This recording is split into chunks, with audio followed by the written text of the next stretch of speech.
All right, so we're going to be taking a look at Valorant's settings. So when I click settings, this is what it's going to look like as soon as I left click. So as this game is still beta, I have beta access right now. This is still a work in progress, so things will get updated and fine-tuned as the game is released. So this video isn't meant to be like a full comprehensive how-to and what everything does. This is just a very high-level video, I guess, to show you guys what to expect once you guys get Valorant, all right? So starting with general, we'll see that you have all your mouse settings, your sensitivity. You can change the scope sensitivity multiplier as well, invert mouse, I'm not gonna go over all of these, just some of the cool things that you can adjust. So mini map, you can change if it's gonna rotate while you're moving around or if it's fixed. And then the other size settings, like how far it's zoomed, the different sizes, like big or small. And then there's the different language options. You can also change the color of your enemy. So I know there's people out there that have issues seeing some types of colors. You can turn off corpses, turn off blood, which changes to spikes, or I'm sorry, it changes to sparks instead of spikes. And then down here, we can change the mature content. So if we don't want to see blood, we can turn it off and it'll be sparks instead of blood. So here's some other indicators. So if we're hit, it'll tell us if we're hit or not. And as well as show bullet tracers. So when someone shoots, maybe through a vision blocking item or ability like a smoke or a poison wall, we can actually see where the bullets are coming from. And then moving on to controls, we see it opens up into 4 other subcategories here. So here's the basic ones, movement, forward, back, left, right, jump, crouch, walk, and then we can go ahead and choose if we want to toggle it. So when we hit the button, it either continues to be active or if we just want to do a manual toggle. All right, now moving on to the equipment buttons, you'll notice that like most FPS games, these are going to look super familiar. Again, there's just so many, so I'm not going to go over them all. There's some options here to toggle your zoom.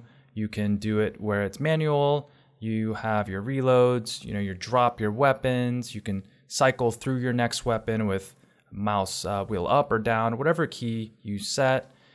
You can change your abilities, and that's going to be super helpful. I know most of you will probably using default, but you always have the option to set whatever key you want, and then the spray, and then plan or diffuse the spike. Moving on to communication. Here, push to talk, you've got pings. So inside the game, my default key is T. So when I hold T, it's going to bring up this little ping wheel, and that allows me to ping or move my mouse towards these types of ping messages here, and that'll send that message to my teammates. Or you can just set them manually. Then moving down, we've got radio commands. We can, say yes, no, going to A, B, going to C, there's enemies here. Those kind of quick binds that you can send through message if you don't want to use voice. And then you can use the command wheel as well. So 2 different ways you can access those radio commands. And then here's the interface options. We can see we can hit M for map, and then there's an option for big map as well, so we can have a big or small one, scoreboard. And then here's some options here if you're a spectator. So if you're spectating, you can quickly hit these number keys or whatever button you set to switch through any player. Super helpful for directors or maybe if you're watching a demo. And now moving on to the crosshair settings, we'll see up here a preview window so we can see our crosshair live as we're changing them. So let's go ahead and just change it to white. You can see that as I change through the colors, the crosshairs show up there too. So again, a lot of settings here I'm not going to go over, but I love seeing these customizable options. That way you can get your crosshair exactly how you like. So I'll just go ahead and just flip through these. We can change the opacity, we can change the thickness. If we just want a dot, we can do that as well. So we can add a dot and then change the thickness of the dot as well. So say if we want to not have outlines here for, let's see. So let's say if we just wanted a dot, we can have that option.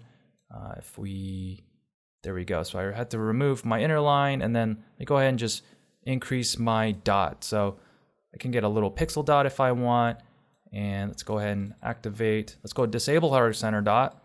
And then just take a look at some of the other ones. So we could do inner lines, outer lines. Say if we wanted to do like something like this, where we had something small in the middle, let me change this color. I don't like this pink color. We'll do green. And then for the outer lines right here, we can do something funky like this. So we have all the options to do whatever we want. Super, super cool. And then rounding off the last settings here, we can see the movement error and firing error. So this is applicable or adjustable for any of the settings here for Crosshair. And what that means is that when we get hit, it will let us know that our recoil or our aim is not 100% stable. And if we're moving around, this crosshair will notify us that our bullets won't be as accurate as if we're standing still. So that's what these firing errors and movement errors provide. All right, now checking out the video settings, we'll see again, like if you've played any game in general, you'll see all these settings that look super familiar. Resolution, some of you guys that have the high refresh rate, when you load up the game, make sure you're selecting your resolution and then the high refresh rate so you get that capability. Full screen mode here, we can change the window if we want. And we can also view what kind of FPS that we're seeing inside the game. You know what, I'm not exactly sure what these are. Limit FPS on better. I think these are beta commands, just so we can see what kind of testing stuff is. So I'm not sure what that is, so I will not be talking about it. All right, so, and then moving to the middle one, graphics quality, you know, we can set how high or how good our qualities will be. And for me, I'm just old school. I always just default set everything to low. I'm just, you know, I don't want to risk losing any FPS at the cost of the game looking better. But however, it might actually be advantageous to use some of these medium to high settings. Maybe it'll make the model textures look better, more distinguishable. So that's something I definitely do have to test when I get a little bit more time. So don't go ahead and just set everything to low unless you have a poor computer with, you know, bad hardware where you need to set them to low to maximize your frames per second. So, you know, we have vignette. This is where we can turn off the little shadow here on the settings. We can't see that now because the menu's up. And then we have those other graphics settings that you'll see in most FPS games. Here, improve clarity. This is a feature that I really like because it did help sharpen the edges of textures and models. And for me, it helped me see the game a little bit better. And then here's the stats tab. This, I don't think it'll be as complex as this for you guys, but this is beta, so we're testing a lot of stuff. And this is just going to show us, you know, our frames per second, our CPU frame time, all that in real time. So I'm not sure if when you guys watch this video, this will be here, but that's what that is. So rounding off the last major setting category is audio, and it's pretty straightforward. We see here the master volume, the sound effects in the game, voiceover agent volumes, and the music. So here we see voice chat.